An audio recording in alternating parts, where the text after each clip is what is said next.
કરીને જ જઈશ.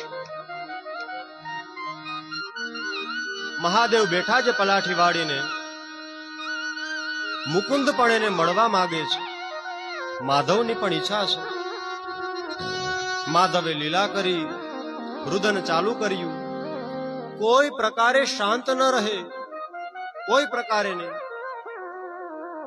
એવામાં કોઈ ગોપીએ કહ્યું કે યશોદા સાંભળ, ઓલા બારે કોઈ જે મહારાજ આવ્યા છે સાધુ, આપણે એને પૂછીએ, કદાચ લાલાને કોઈની નજર લાગી ગઈ હોય તો નજર ઉતારી દે.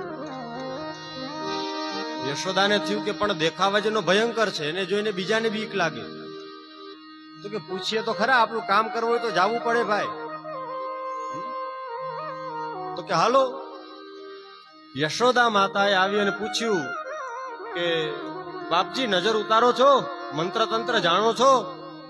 તો કે અમે ઈ જ તો કામ કરીશ, લેતા હો બાર. જેવા ભગવાનને લઈ શિવજીના ખોડામાં પધરાવ્યા, પ્રભુ શાંત થઈ ગયા છે. મહાદેવ અને માધવનું મિલન થયું. મહાદેવજી અને માધવ ખૂબ આનંદ કરે છે, એકબીજા સામું જુએ છે, સ્મિત કરે છે. શિવજી ત્યાંથી નીકળ્યા. જાતા જાતા એટલું કહી ગયા, હે યશોદા, તારો બાળક કોઈ સામાન્ય નથી, એ બહુ મોટો રાજા થશે, એ સામાન્ય બાળક નથી. પ્રભુ ત્યાંથી ને કૈલાસ પધારે છે. હવે નંદરાયજી કંસને વાર્ષિક કર આપવા માટે જાય છે. આમ પણ લાલાને રમકડા લેવા હતા એટલે તેઓ ત્યાં ગયા છે.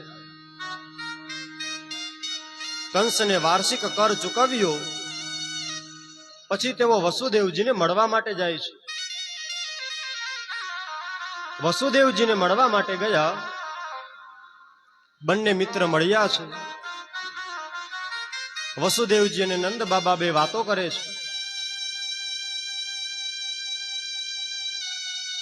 બે જણા ચર્ચાઓ કરે છે. નંદરાય કહે છે કે હે વસુદેવજી, આ કંસે તમારા 6 બાળકોને મારી નાખ્યા. મને એનું બહુ દુઃખ થયું. અરે અમારા વ્રજવાસીઓને પણ બહુ દુઃખ થયું છે. જોજો, વિચારવા જેવી વાત છે. પરંતુ વસુદેવજી એને ખૂબ વધાઈ આપે છે. તમારે ત્યાં તો મોટી ઉંમરે બાળક આવ્યો, અરે હું ખૂબ શુભકામનાઓ આપું છું. ભગવાન તેની રક્ષા કરે, ભગવાન તમારા કુળને ખૂબ આનંદ કરાવે. સમજવા જેવી વાત. જેના 8 દીકરાઓ જન્મ્યા પણ એકેય તેની પાસે નથી. તો મૃત્યુને ઘાટ પહોંચી ગયા અને બેનો કાંઈ અતોપતો નથી. અથવા તો ખબર હોવા છતાંય કંસની બીકે છુપાડીને રાખ્યા છે. જેને 8 સંતાન હોય પણ એક પણ સંતાન હાજર ન હોય, એ બીજાને જ્યારે એમ કહે કે હું તમને બહુ શુભકામના આપું છું, તો તે સામાન્ય વાત ન હોય, એની ઉદારતા છે. હવે તમે જ વિચારો, આપણો છોકરો 12મા ધોરણમાં 4માં નપાસ થયો હોય અને શેરીના ખૂણે કોકનો છોકરો ગુજરાતમાં ફર્સ્ટ આવે, તો આપણે ઓલાને શુભકામના દેવા જાય? કાચું થઈ જાય, આવડું થઈ જાય ને.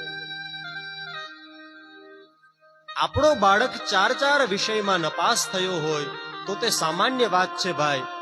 પરીક્ષામાં નપાસ થયો છે, જીવનમાં ક્યાં નપાસ થયો છે? તો પણ આપણું મુખ પડી જાય છે. તો જેના 6 દીકરા નજરની સામું મરાઈ ગયા હોય, એની કઈ હાલત હોય? એક દુઃખના તળિયે બેઠો છે અને એક સુખના પર્વત ઉપર બેઠો છે. એકને મોટી ઉંમરે સંતાન મળ્યું એટલે સુખના પર્વત ઉપર બેઠો છે. એકને દુઃખ પડ્યા છે માટે તે સાવ સમુદ્રના તળિયે દુઃખ હોય એવી રીતે તે દુઃખી છે. છતાં પણ બંને જણા સાવ એકબીજાને સમજી શકે છે, એકબીજાને કંઈક સાંત્વના આપે છે. તો પેલા બીજાને શુભકામના આપે છે. બંને જણા મિત્ર પણ છે અને 4થી 5મી પેઢીએ બંને જણા ભાઈ પણ થાય છે. મોટા મોટા ભાગવતકારો કહે છે તેઓ ભાઈ પણ થાય છે. વસુદેવજી કહે છે કે હે નંદરાય, તમે જે કામ કરવા આવ્યા હતા એ કામ થઈ ગયું? તો કે હા, મેં કર આપી દીધો છે. તો તમે જલ્દીથી ને જાઓ. ગોકુળમાં અત્યારે ઉત્પાત ચાલુ છે. ગોકુળમાં અત્યારે ઉત્પાત ચાલુ છે. હવે ઉત્પાત ચાલુ છે એની ખબર વસુદેવજીને કઈ રીતે પડી? એનું કારણ શું છે? તો કે એનું કારણ એ છે, વસુદેવજી કંસને ઓળખે છે. કંસ હખણો રીએ એમ નથી.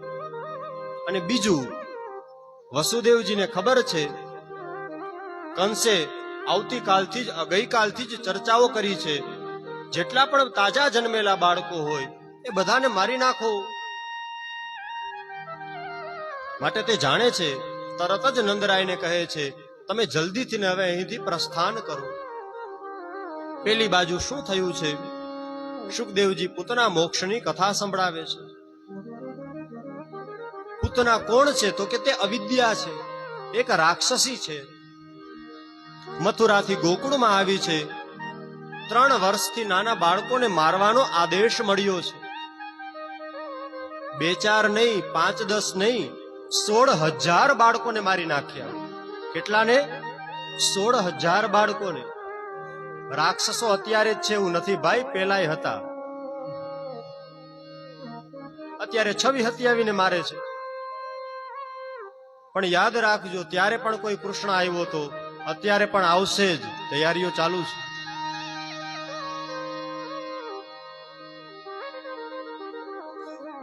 સોળ 16,000 બાળકોને મારી નાખ્યા. બાળકોને મારતી મારતી તે આવી રહી છે. ચમકે એ સોનું ન હોય, વધારે ચમકે એ સોનું ન હોય. સુંદર સ્ત્રીનું શરીર ધારણ કરી હવે તે ગોકુળમાં પ્રવેશ કરે છે.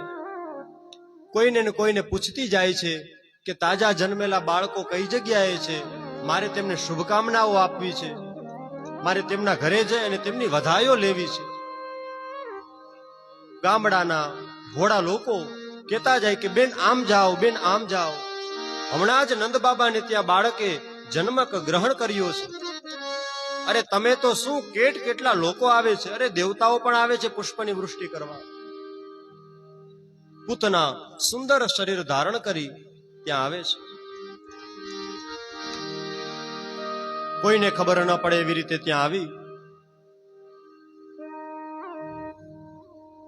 મહેલમાં પ્રવેશ પણ કર્યો છે. યશોદાને ખબર ન હોય એવી રીતે ત્યાં આવી ભગવાનને પોતાનું સ્તનપાન કરાવવા માંગે છે. આવી છે તો વિષ ચોપડીને, ઝેર લગાડીને. યાદ રાખજો, ઉંદર આપણા આંગળીને કોતરે તો મીઠું થૂક લગાડીને કોતરે. આંગળી કોતરે ને ત્યારે ખબર ન પડે, એ આખી કપાઈ જાય, ઉંદર વયો જાય તઈ ખબર પડે કે આંગળી તો વહી ગઈ. એમ ભાઈથી પણ વધારે મીઠી વાત કરવા વાળો હોય, પણ રાક્ષસને રાક્ષસ જ કહેવાય.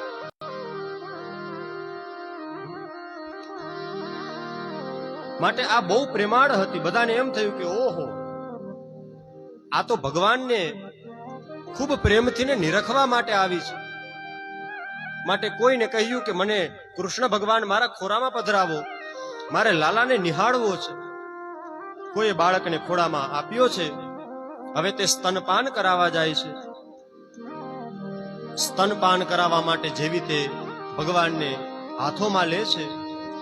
પ્રભુએ નેત્ર બંધ કરી દીધા. પ્રભુએ નેત્ર બંધ કર્યા, એના અનેક કારણો બતાવ્યા છે. પેલું કારણ શું છે? તો કે પૂતના અવિદ્યા છે. જો મારી નજર તેના ઉપર પડશે તો અવિદ્યા દૂર થઈ જશે અને તે ધાર્મિક બની જશે. એટલે પ્રભુએ નેત્ર બંધ કરી લીધા. બીજું કારણ એ છે, મને મારવા તો આવી છે પણ માતા બનીને આવી છે. મારી માતાને હું ઉત્તમ ગતિ આપવાનો છું, તો હવે આને કઈ ગતિ આપીશ એ વિચાર કરે છે. ત્રીજું, કદાચ મારી આ પૂર્વ જન્મની કોઈ વેરી હશે. પણ આ સ્ત્રી કોણ હતી એ યાદ કરવા માટે થઈ પોતે નેત્ર બંધ કરે છે. પૂર્વજન્મમાં બલિ રાજાની પુત્રી હતી. જ્યારે ભગવાન વામન સ્વરૂપે આવ્યા ત્યારે આ સ્ત્રીને વિચાર આવ્યો હતો, કેવડા બટુક બ્રાહ્મણ છે, કદાચ આવો દીકરો મારો હોય તો. પણ જ્યારે વિરાટ બની અને બધું જ લઈ લીધું ત્યારે ક્રોધ ચડ્યો કે મારા બાપનું છીનવા આવ્યો છે, આને તો હું મારી નાખીશ. આ બે કાર્યોને કરવા માટે પૂતના રૂપે અવતરિત થઈ છે. ચોથું, પ્રભુએ નેત્ર એટલા માટે બંધ કર્યા, આ ઝેર લગાડીને આવી છે. ઝેર પીવું એ મારું કામ નથી, એ અભ્યાસ તો મહાદેવને છે, એ મહાદેવનું કામ છે. માટે નેત્ર બંધ કરી મહાદેવને આમંત્રણ આપે છે, પ્રભુ હું દૂધનું પાન કરીશ, હું એના પ્રાણનું પાન કરીશ, તમે ઝેરનું પાન કરી જાજો. પાંચમું કારણ એ છે, નેત્ર છે એની પાપણ હોય તેને નિમિ રાજા કહેવાય. એમાં નિમિ રાજા બિરાજે છે. નિમિ રાજા એને જોવા નથી માંગતા, એટલા માટે તે એના નેત્ર બંધ કરે છે. છઠ્ઠું, આપણે કાંઈ સારું કામ કરીએ ને તો સૌથી પહેલા નીકળતા હોય તો માતા પિતાને પગે લાગીએ, વડીલોને પગે લાગીએ, ભગવાનને પગે લાગીએ. એવી જ રીતે આપણું બાળક જન્મ્યું હોય તાજું તાજું તો આપણે એને મંદિરે દર્શન કરવા લઈ જાય, ચાહે તે માતાજીનો હોય, ચાહે તે શિવ મંદિર હોય, ચાહે તે સુરાપુરા દાદાનું મંદિર હોય. પણ આપણે તેને કઈ તાજા જન્મેલા બાળકને ખોટી જગ્યાએ ન લઈ જાય. એટલે પ્રભુ વિચારે છે, હજી તો હું આવ્યો છું, આવ્યાને વેત રાક્ષણીને ક્યાં જોવી. એટલે પણ પ્રભુએ નેત્ર બંધ કર્યા છે, અનેક કારણો બતાવ્યા છે. પ્રભુ હવે સ્તનપાન કરે છે. પ્રભુએ જોરથી એના સ્તનને દબાવ્યું છે. ધીમે ધીમે ધીમે કરતા પ્રભુએ જોરથી એના પ્રાણને પી રહ્યા છે. થોડી જ વારમાં એ પૂતના કહે છે, મને છોડી દે, મને છોડી દે, મને છોડી દે, છોડી દે. આમ કેતા કેતા એ રાક્ષસી પોતાના મૂળ સ્વરૂપમાં આવી ગઈ. વિકરાળ શરીર થયું છે. પ્રભુએ તેના પ્રાણનું પાન કર્યું. એ પૂતનાને મોક્ષ મળી ગયો છે. પૂતનાનું મૃત્યુ થયું. પૂતનાને મોક્ષ મળ્યો, એનું મૃત્યુ થયું છે. પ્રભુ તો તેની છાતી ઉપર બેઠા બેઠા સ્મિત કરે છે, આનંદ કરે છે. થોડી જ વારમાં ગોપીઓ આવી. ગોપી આવી અને જુએ છે કે પ્રભુ તો તેના શરીર ઉપર વક્ષઃ સ્થળ ઉપર બેઠા છે. તરત જ પ્રભુને લઈ લીધા, ગૌશાળામાં લઈ ગયા. ગૌમૂત્રથી નવડાવ્યા, છાણથી નવડાવ્યા. ભગવાનની ઓલું આપણે કોઈને કાંઈ એમ થયું હોય કે મારા છોકરાને કાંઈ કોઈ નજર મારી હશે તો, નજર લાગી ગઈ હશે તો આપણે ઓલી નજર ઉતારીએ ને, એમ ગોપીઓ ભગવાનની નજર ઉતારે છે. ગોવિંદ તારા ગાલની રક્ષા કરે એમ કરીને વળી ઉતારે. માધવ તારા મુખની રક્ષા કરે, સૂર્ય તારા કંઠની રક્ષા કરે, યજ્ઞ પુરુષ તારા સાથળોની રક્ષા કરે, ઈશ્વર તારા મસ્તકની રક્ષા કરે. અંગ બીજ ન્યાસ કરી અને પ્રભુના શરીરને રક્ષા કરવા માટે ગાયનું પૂંછડું હાથમાં લઈ જાણે ઉતારો કરે છે. એને ખબર નથી કે તમે જે ગોવિંદનું નામ લ્યો છો એ સાક્ષાત ઉભો છે, પણ એક ભાવ છે. માટે ભગવાનને આ રીતે રક્ષિત કરવામાં આવ્યા. હવે પૂતનાના દાહથીને ચંદનની સુગંધ આવવા લાગી. નંદ બાબા જ્યારે ગોકુળમાં પ્રવેશ કરે છે તો ચંદનની સુગંધ આવી. તેઓ વિચાર કરે છે કે આટલી બધી સુગંધ ક્યાંથી આવી રહી છે. પૂતનાનું એવડું મોટું શરીર હતું કે એને અગ્નિ આપવા માટે શરીરના કેટલાય કટકાઓ કર્યા અને જંગલના મોટા મોટા લાકડાઓ લઈ આવ્યા જે ચંદનના હતા. માટે એને અગ્નિ આપે છે. ચંદનની સુગંધ આવવા લાગી. પૂતના મોક્ષની કથા શુકદેવજી સંભળાવે છે. પરીક્ષિત રાજાએ પૂછ્યું પ્રભુ આ ઘટના કેટલામાં દિવસે થઈ હતી? સુખદેવજી કહે છે આ ઘટના ભગવાનની છઠ્ઠીના દિવસે થઈ હતી. અને આ ઘટના ઘટી એટલે વિધાતા લેખ લખવા આવે એટલે લેખીની મૂકવી, ઓલો કાગળ મૂકવો, છઠ્ઠીની જે પણ વિધિ કરવાની હોય એ બધું બધાને ભૂલાઈ ગયું. કેમ ભૂલાઈ ગયું? તો કે જે બાપનો પણ બાપ હોય એના લેખ લખવા કોણ આવે ભાઈ? એના લેખ લખવા કોણ આવે? માટે છઠ્ઠીની વિધિ કરવાનું ભૂલાઈ ગયું. જે કોઈ પણ એમ હોય કે મારા બાળકને કોઈની નજર લાગી છે તો આ પૂતના મોક્ષનો પાઠ કરવામાં આવે તો અવશ્ય નાની ઉંમરમાં જે બીમાર રહેતા હોય એવા બાળકો સાજા થઈ જાય છે. માટે આ પૂતના મોક્ષની કથા અવશ્ય શ્રવણ કરવી જોઈએ. આપણને ન આવડે બ્રાહ્મણોને બોલાવી એના માટેના શ્લોકો બતાવ્યા છે, તેનો પાઠ કરાવવો સંકલ્પની સાથે. હવે પ્રભુ ધીમે ધીમે કરતા 108 દિવસના થયા. લાલાએ જાતે જ કરવટ બદલી છે. અંગ પરિવર્તન કરે ને, પડખું બદલાવે. લાલાએ જાતે જ પડખું બદલાવ્યું છે. તરત જ ગોકુળમાં ઉત્સવ ઉજવવામાં આવ્યો, અભિષેક કરવામાં આવ્યો, સ્વસ્તિ વાંચન કરવામાં આવ્યું. બહુ મોટો ઉત્સવ થતો હતો. પ્રભુને ગાડામાં પધરાવ્યા, ગાડામાં સુવડાવી બધા ઉત્સવમાં ધ્યાન આપે છે. કોઈનું ધ્યાન ન હતું. પ્રભુ તો સૂતા હતા. થોડી વાર પછી ઊંઘમાંથીને જાગ્યા છે. શ્યામ સુંદર ઊંઘમાંથીને જાગ્યા.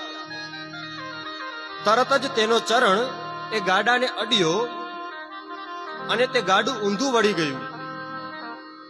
ગાડું ખાલી પડ્યું છે, તેમાં તો એની અંદર બેઠેલો શક્ટાસુર મૃત્યુ પામે છે.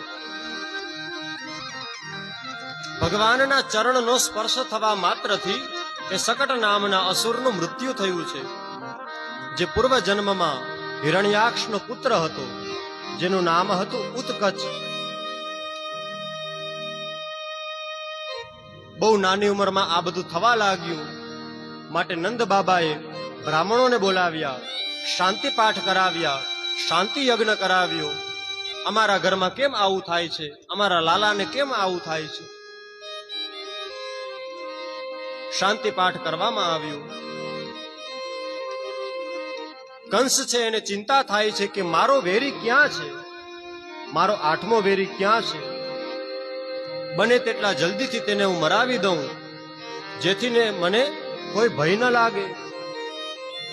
તૃણાવર્તને મોકલ્યો છે, જાવ તમે ગોકુળમાં જાઓ, જેટલા પણ બાળક હોય એને મારીને લઈ આવો. તૃણાવર્ત આવ્યો. યશોદાના ખોળામાં બેઠેલા શ્રી કૃષ્ણ ભગવાન પોતાનો વજન વધારે છે. માતાને ભાર વધારે લાગ્યો. પ્રભુને નીચે પધરાવ્યા. હવે આ અસુર તો મોકો જોતો હતો. તરત જ પ્રભુને લઈ લીધા છે. વંટોળિયાનું રૂપ ધારણ કર્યું.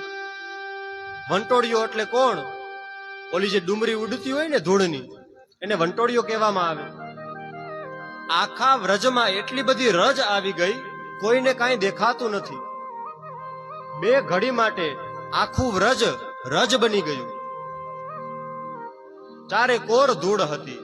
2 ઘડી એટલે 48 મિનિટ. કોઈને કાંઈ દેખાતું નથી. તૃણાવત ભગવાનને લઈને આકાશમાં ઉડ્યો. પ્રભુએ તેનું ગળું પકડ્યું છે. તૃણાવર્તને પણ પ્રભુએ પોતાનું ધામ આપ્યું. એક દિવસે પ્રભુ માતા પાસે સ્તનપાન કરી રહ્યા હતા, ત્યારે લાલાએ બગાસું ખાધું. મોઢું ઉઘાડ્યું છે તો માતાને તેમાં સૂર્ય, ચંદ્ર, નવગ્રહો, સપ્ત ચિરંજીવીઓ, પૂર્વ વગેરે દિશાઓ, ઋગ્વેદ વગેરે વેદો દેખાણા, રોહિણી વગેરે નક્ષત્ર દેખાણા. માતા વિચાર કરે છે કે આના મુખમાં આટલું બધું? પ્રભુ કહે છે કે તરત જ માતાને બધું ભૂલાઈ જાય. માયાદેવી આવ્યા, માતાને બધું ભૂલાઈ ગયું.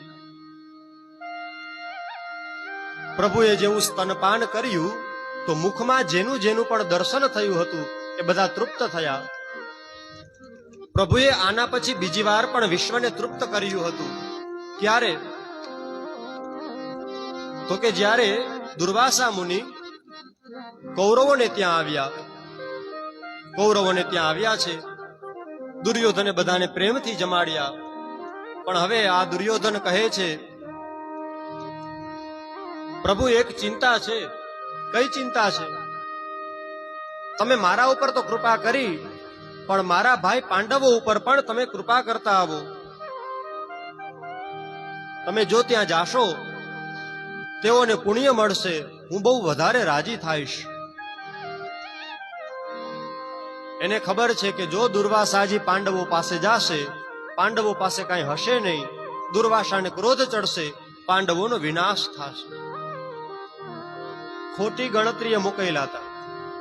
ઘણા લોકો હોય ને એવું કરે, એવા કાવતરાઓ કરે કે આપણને એમ સમજાવે કે અરે અમે તો આમ માટે તૈયાર જ હતા, અમે તો આમ કરવા માટે તૈયાર હતા. યાદ રાખવું, સૌથી મોટો કેમેરો ભગવાન પાસે છે. સૌથી મોટો કેમેરો ભગવાન પાસે છે. આપણે જે પણ કરીએ છીએ એ બધી ભગવાનને ખબર છે ભાઈ. ચિત્રગુપ્ત એટલે શું? તો કે ગુપ્ત રીતે કરેલા કાર્યોના ચિત્ર જેની પાસે છે એને ચિત્રગુપ્ત કહેવામાં આવે. માટે ભગવાન પાસે સૌથી મોટો કેમેરો છે. હું કંઈક ખરાબ કરું છું, ભલે કોઈને ખબર ન હોય, મારો નાથ બધું જાણે છે, માટે મારે આ ખોટું ન કરાય. હૃદયમાં બેઠેલો ભગવાન આપણા પ્રત્યેક કર્મનો સાક્ષી છે. અરે હું કંઈક સારું કરું છું, કુટુંબમાં મારા કોઈ વખાણ કરતું નથી, સમાજમાં કોઈ મારા વખાણ કરતું નથી, કાંઈ વાંધો નહીં. પરમાત્મા બધું જુએ છે. પરમાત્મા બધું જુએ છે. ભરોસો રામ કેરો રાખવો. માટે ભગવાન પાસે સૌથી મોટો કેમેરો છે.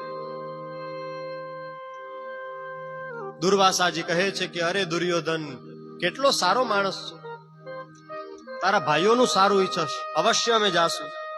બધા ગયા છે. અનેક શિષ્યોને સાથે લઈ દુર્વાસાજી આવ્યા જંગલમાં. પાંડવોએ ભોજન કરી લીધું હતું. ભગવાન સૂર્યની કૃપાથી દ્રૌપદી પાસે એક અક્ષય પાત્ર હતું, માટલી હતી. પણ એ માટલીમાં જ્યાં લગી દ્રૌપદી ભોજન ન કરે ત્યાં લગી ભોજન આપમેળે બહાર નીકળ્યા જ રાખે. દ્રૌપદી ભોજન કરી લે પછી માટલીમાંથી કાંઈ ના આવે બહાર. અક્ષય પાત્ર છે. અક્ષય પાત્ર એટલે શું? ક્યારેય ન ખૂટે તેવું પાત્ર એટલે અક્ષય પાત્ર. કહે છે કે દુર્વાસાજી આવ્યા, અમે બધા તમારે ત્યાં ભોજન કરવા માટે આવ્યા છીએ, પણ યમુનામાં સ્નાન કરવા જાય છે. તમે વ્યવસ્થા કરી રાખો, ત્યાં અમે ભોજન કરીને સ્નાન કરીને આવીએ છીએ. દ્રૌપદીને ચિંતા થવા લાગી, મેં ભોજન કરી લીધું છે, હવે તો મારા આ પાત્રમાં કાંઈ છે નહીં, હવે બહાર કાંઈ નીકળશે પણ નહીં, હવે શું કરશું? ચિંતા થવા લાગી. પણ તરત જ ભગવાનને પોકાર કર્યા, ભગવાનને યાદ કર્યા. મારો નાથ કેવો છે? તો કે મારો હરિ નંદ છે, મુકુંદ છે, સુંદર છે.